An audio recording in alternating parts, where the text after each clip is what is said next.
Today we'd like to welcome Dr. Ross Moncur, Interim CEO and Chief of Staff at Erie Shores Healthcare. Thanks for joining us, Doctor.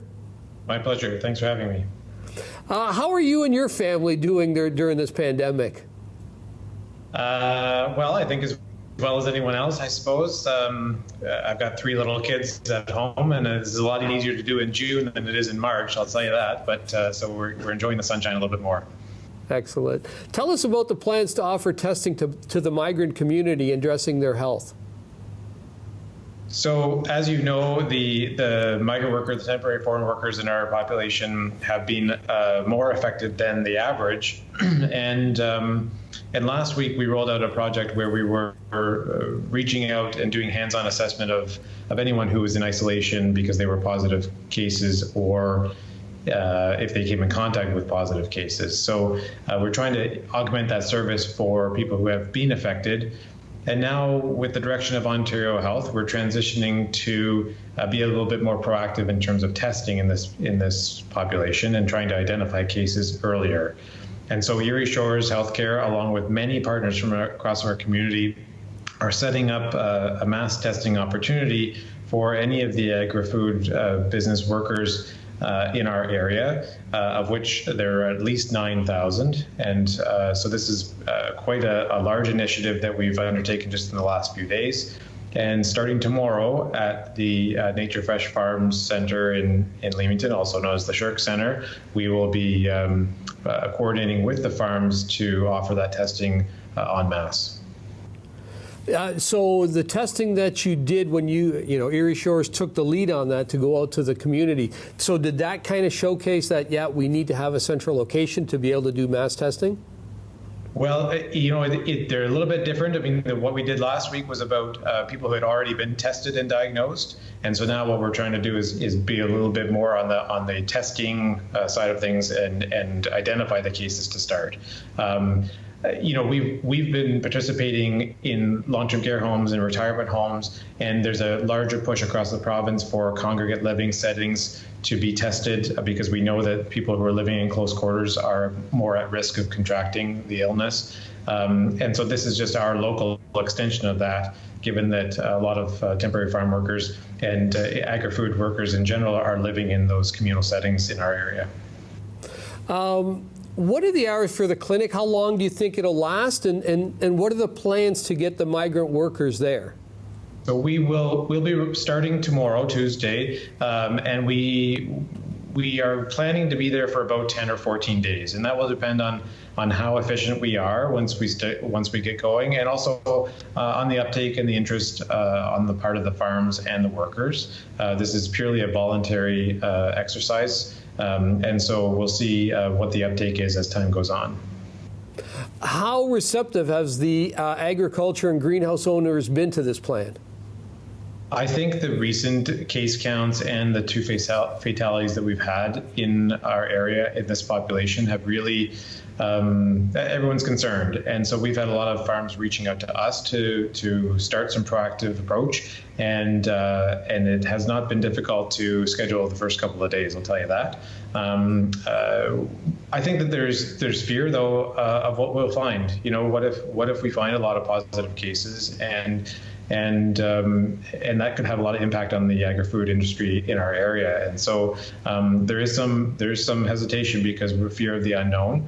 But I think everyone agrees that if there's positive cases, we better find them sooner than later. So at the end of the day, the interest and the uptake has been positive because we want to protect this community, this part of our community, and our community as a whole. So if you do have positive test cases, what's the procedure then? Is Erie Shores, what's your capacity at now? So we wouldn't anticipate on finding a lot of people who need hospitalization throughout this process. What we would find likely are folks who need to be perhaps isolated from others if they have positive cases. And that'll be something that we coordinate with the Windsor-Essex Community Health Unit, Windsor-Essex County Health Unit, as they've been doing all along, doing the case management and case contact tracing for anyone who's diagnosed. In addition to what they're providing, we would provide exactly what we started last week, which would be a hands-on outreach for those folks to ensure that they're getting care wherever they may be isolating as a result of their positive test. You've also have the COVID-19 testing and assessment center there, you and Windsor Regional Hospital. How have your numbers been for the regular community there? They've been, I would say, steady. There was certainly an uptake in the numbers when Premier Ford a couple weeks ago encouraged everyone who did not have symptoms to have testing. We were averaging 40 or so tests a day, and then immediately went up to about 100 tests a day for several days. We're evening out again, and as a result of the drive-through testing, which EMS has been working with their partners, but including public health on that, that's probably taken a little bit of the volume out of the assessment center as well. So that our assessment center will continue for on a walk-in basis throughout all this process at the Shirk Center, which is really a scheduled farm worker specific initiative. Right. Tell us about the emergency department, being the chief of staff there, and what we want to get to the community to let them know if they are not feeling safe to come to the emergency department. Yeah, throughout the pandemic, we've seen a reduction in what we would call normal visits to the emergency department. In some ways, I think people were staying home or seeking care elsewhere for minor things that maybe they didn't need to come to the hospital for. But we've also been afraid that people are staying home because they're afraid that coming to the hospital will increase their chance of getting sick. I have to tell you, I think coming to the hospital and with the precautions that we have in place, both screening and extra spacing, distancing, barriers, and cleaning, coming here is very safe. And so we've encouraged people all throughout, if you have any type of emergency, please don't hesitate. Please don't delay your care. We're still here.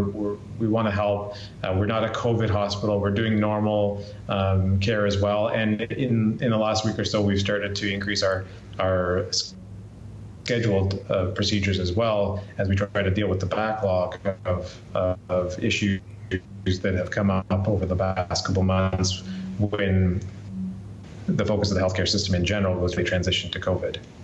Great. Lastly, we talked about the migrant workers going to be tested en masse. How is staffing for that? Are you taking away from some at Erie Shores Healthcare, or what are the numbers there for the people doing the testing? Well, this is the story behind the story, I think, is the mass collaboration that's happening.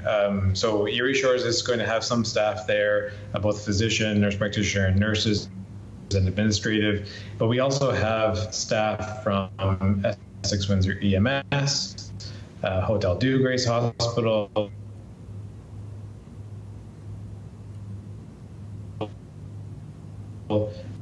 Windsor Regional Health Center, and Home and Community Care. And we've had Municipality of Leamington, OMAFRA, Ontario Health, to really share the organization, but the day-to-day staffing of this initiative. So it's really the community coming together because we want to help.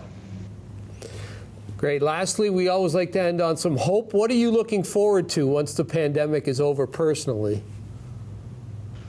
Well, we've got great restaurants in Kingsville and Leamington. I think sitting down in one and having a meal with some friends would probably be a nice way to bid adieu to all this when it's done.